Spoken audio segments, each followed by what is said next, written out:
Assalamualaikum warahmatullahi wabarakatuh dan selamat siang. Perkenalkan, nama saya Ageng Putra dari Prodi Sistem Informasi semester 4 dengan NPM 222911163. Di sini saya akan membahas tentang materi dari IT Risk Management dari pertemuan 9 sampai pertemuan 15. Yang pertama, pertemuan 9, proses manajemen risiko. Terdapat 3 proses manajemen risiko. Yang pertama, risk assessment bertujuan mengidentifikasi area yang beresiko di perusahaan. Terdapat 3 tahapan dalam proses ini, yaitu penetapan konteks, identifikasi risiko, dan penyebab serta analisis risiko dan dampak kemungkinan terjadinya risiko. Kedua, mitigation bertujuan untuk mengurangi risiko menggunakan pengendalian, salah satunya dengan cara menghindari risiko. Ketiga, risk revolution bertujuan membuat perubahan kebijakan, peraturan, dan regulasi dalam organisasi pemerintahan. Di pertemuan 10, framework manajemen risiko teknologi informasi. Framework manajemen risiko adalah seperangkat prinsip dan pedoman yang menyelaraskan proses merancang, mengimplementasi, mengevaluasi, dan memperbaiki manajemen risiko. Kerangka kerja manajemen risiko sesuai ISO 31000/2018 mencakup beberapa elemen utama yang membantu organisasi dalam mengelola risiko secara efektif. Beberapa dari elemen-elemen tersebut antara lain kepemimpinan dan komitmen, konteks organisasi, identifikasi risiko, analisis risiko, evaluasi risiko, respons terhadap risiko, monitoring, dan tinjauan. Selanjutnya di pertemuan 11, pengenalan teknologi informasi dalam bisnis. Itu terdapat analisis kebutuhan teknologi informasi yang terdapat menentukan prioritas, analisis GAP, dan peta perjalanan. Selanjutnya, alat analisis pemanfaatan teknologi informasi. Terdapat analisis SWOT atau dalam singkatan Strength, Weakness, Opportunities, and Threats. Selanjutnya ada benchmarking, analisis biaya manfaat, dan analisis risiko. Selanjutnya, metode penilaian efektivitas teknologi informasi. Terdapat analisis kinerja, inovasi, kepuasan pengguna, dan manfaat keuangan.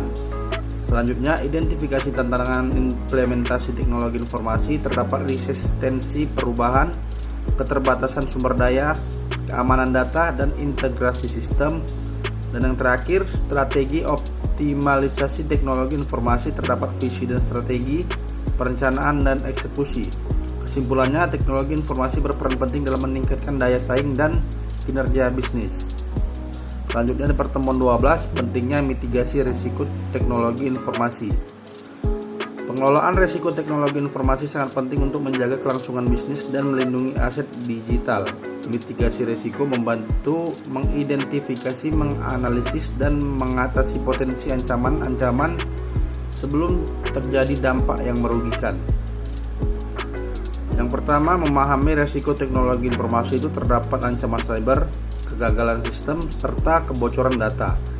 Selanjutnya, jenis-jenis risiko teknologi informasi. Itu terdapat risiko strategis, risiko operasional, dan risiko finansial. Selanjutnya, strategi mitigasi risiko. Itu terdapat identifikasi, penilaian, dan pengendalian. Selanjutnya, penerapan kontrol keamanan. Terdapat teknis, administratif, dan fisik. Selanjutnya, pengujian dan penilaian risiko. Terdapat analisis dampak bisnis, tes penetrasi, dan penilaian kepatuhan. Selanjutnya, manajemen risiko berkelanjutan. Terdapat pemantauan, otomasi, dan perbaikan.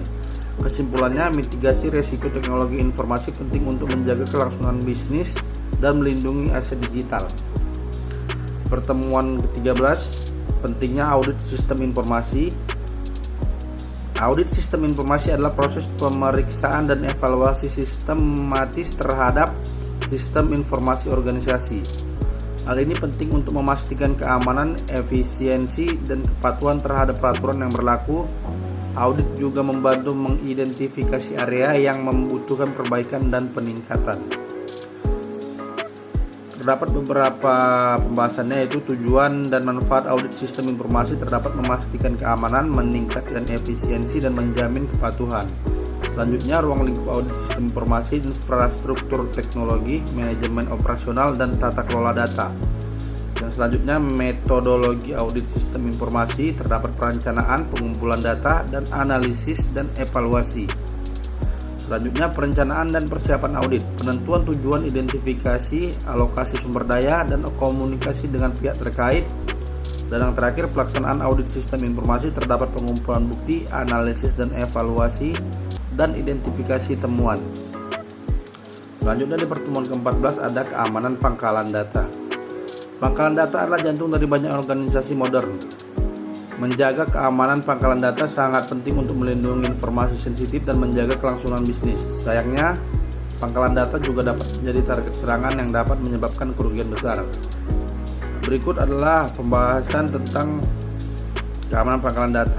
Jenis-jenis serangan terhadap pangkalan data, peretasan, penyisipan SQL, dan denial of service. Selanjutnya, teknik-teknik serangan terhadap pangkalan data, brute force, social engineering, dan eksploitasi kerentanan. Selanjutnya, dampak serangan terhadap pangkalan data, kehilangan data, gangguan operasional, kerusakan reputasi, dan denda dan hukuman. Selanjutnya, ancaman keamanan data dalam pangkalan data, terdapat malware, ancaman internal, kebocoran data, dan ransomware.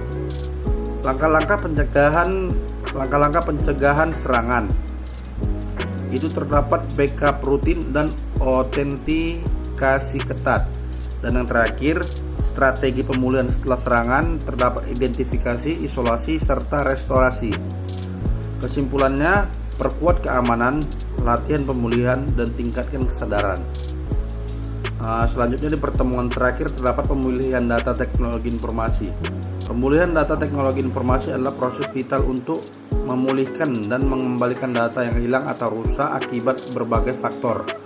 Dengan menguasai teknik pemulihan data organisasi dapat menjaga keberlangsungan bisnis dan melindungi aset informasi yang berharga.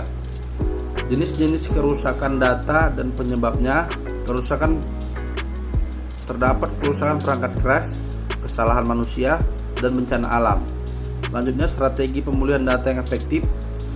Terdapat cadangan rutin, pemantauan sistem, perencanaan darurat, dan pengujian berkala. Selanjutnya, langkah-langkah pemulihan data terdapat identifikasi, evaluasi, dan pemulihan.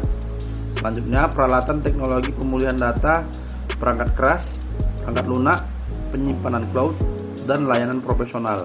Dan yang terakhir, keamanan dan privasi dalam pemulihan data terdapat enkripsi, kontrol akses, dan audit keamanan. Kesimpulannya, pemulihan data teknologi informasi adalah elemen kritis untuk memastikan keberlangsungan bisnis dan melindungi aset informasi yang berharga. Dengan memahami jenis-jenis kerusakan, menerapkan strategi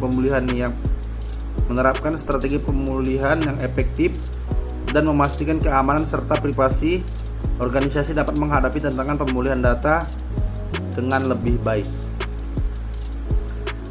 Sekian pembahasan dari saya. Apabila ada salah kata atau penyampaian saya yang kurang, saya mohon maaf. Wabillahi taufiq wal hidayah. Assalamualaikum warahmatullahi wabarakatuh.